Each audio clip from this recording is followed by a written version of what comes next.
Mesut ওজিলকে মনে আছে? Ozil ছিলেন জার্মান ফুটবলের গোল্ডেন জেনারেশনের অন্যতম মুখ।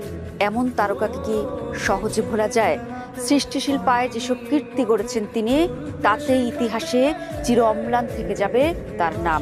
বিশ্ব ফুটবলের অন্যতম সেরা প্লেমেকার হিসেবে তার নাম আজও শ্রদ্ধার সাথে উচ্চারিত হয়। 2010 বিশ্বকাপে তার অসাধারণ পারফরমেন্স গোটা বিশ্বকে মুগ্ধ করেছিল। এরপর 2014 বিশ্বকাপে তিনি ছিলেন জোয়াকিম লোর দলের গুরুত্বপূর্ণ সদস্য। সেই দলই ব্রাজিলের মাটিতে বিশ্বকাপ জিতে ইতিহাস করে।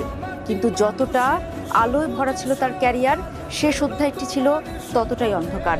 প্রায় এক যুগ জার্মানির জার্সি গায়ে বিশ্ব ফুটবল শাসন করা এই ফুটবলারকে মাত্র 29 বছর বয়সেই আন্তর্জাতিক ফুটবল ছেড়ে দিতে হয়। আলো ঝলমলে তার ক্যারিয়ারের সমাপ্তি হয় বিতর্ক, অপমান ও অসংখ্য প্রশ্নের মধ্য দিয়ে।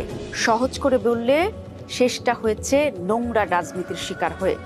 আধুনিকতার জয়গান গাওয়া জার্মানির বর্ণবাদী বৈষম্যের কবলে পড়ে জার্মান ফুটবল নিজেদের ব্যর্থতা ঢাকতে খলনায়ক বানায় মেসুত ওজিলকে। তাকে বিদায় হতে হয় 10-এর বোঝা মাথায় নিয়ে। যেখানে তারা গুটির চাল বানায় ওজিলের ধর্মের প্রতি দুর্বলতাকে। তুর্কি অভিবাসী পরিবারে জন্ম নেওয়া আর মুসলিম হওয়াটাই যেন ওজিলের অপরাধ। ঘটনাটা গত 2018 বিশ্বকাপের। রাশিয়া অনুষ্ঠিত সেই বিশ্বকাপে মাথা নিচু করে রাশিয়া ছাড়তে হয় জার্মান দলকে।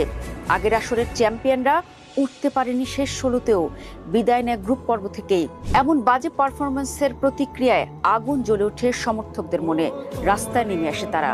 বিক্ষুব্ধ সমর্থকরা এক হয়ে বিক্ষোভ শুরু করে জার্মান ফুটবলের বিপক্ষে। ফলে তখন দায় এড়াতে লজ্জাজনক চাল চালে জার্মান ফুটবল। দর্শক, এখানে ছোট্ট একটা ঘটনা মনে করিয়ে দিই। 2018 সালের বিশ্বকাপের আগে তুরস্কের প্রেসিডেন্ট রিসেপ তাইপ এরদোয়ানের সঙ্গে ওজিলের একটি ছবি তোলাকে কেন্দ্র করে শুরু হয় তীব্র বিতর্ক। ছবিটি রাজনৈতিক বিতর্কের রূপ নেয়। বিশ্বকাপে ব্যর্থতার পর সমালোচনা আরও তীব্র হয়। অথচ পুরো দলের ব্যর্থতার দায় যেন একাই বহন করতে হয় ওজিলকে। রাশিয়া বিশ্বকাপের গ্রুপ পর্ব থেকে জার্মানির বিজয়ের পর সব দোষ এসে পড়ে ওজিলের ঘাড়ে। জার্মান সমর্থক থেকে শুরু করে রাজনীতিবিদ সবাই প্রকাশ্যে ওজিলকে ব্যর্থতার জন্য দায়ী করতে থাকেন।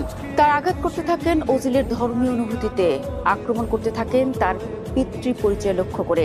এমনকি শরণার্থী ও বেঈমানও বলা হয় তাকে। যে অপমান সহ্য করতে পারেননি ওজিল, টুইটারে হঠাৎ ঘোষণা দেন অবসরের। সেই সাথে উগরে দেন তার ভিতরের ক্ষোভ, দুঃখ, অপমানের জ্বালা। একই সাথে জার্মানের হয়ে তার আবেগ, অনুভূতি, ভালোবাসার কীর্তির কথাও তুলে ধরেন। বলেন, আমি জন্মের পর থেকে একটা দেশের হয়ে খেলার স্বপ্ন দেখেছি। আমি ট্যাক্স দেই জার্মানিতে, আমার চ্যারিটেবল ট্রাস্টের কাজ হয় জার্মানিতে, কিন্তু তারপরেও জার্মানি আমাকে আপন করে নিতে পারল না, কারণ আমি মুসলিম বলে।